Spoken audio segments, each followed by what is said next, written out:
નમસ્કાર કલમ યુદ્ધ સમાચારની સાથે હું છું આપની સાથે પાયલ બામભણિયા। તો જોઈએ આજના મહત્વના સમાચારમાં।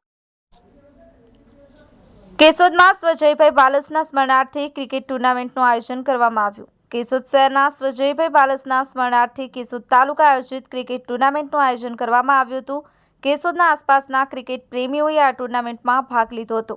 આ ક્રિકેટ ટુર્નામેન્ટમાં માન્ય ધારાસભ્ય શ્રી દેવાભાઈ માલમ, માંગરોળ ધારાસભ્ય શ્રી ભગવાનજીભાઈ કરગઠિયા, કેશોદ નગરપાલિકા પ્રમુખ મેહુલભાઈ ગોંડલિયા, ભાજપ તાલુકા પ્રમુખ જયદીપ સોલંકી, પ્રવીણભાઈ ભાલારા તથા આયોજક શ્રી પ્રતિકભાઈ ચાવડા, અમિતભાઈ વાડા, મનોજભાઈ પરડા, જિગ્નેશભાઈ ખેર, ઓજસભાઈ સરવૈયા તેમજ કોળી સમાજના આગેવાનો ઉપસ્થિત રહી ખેલાડીઓને પ્રોત્સાહિત કર્યા હતા।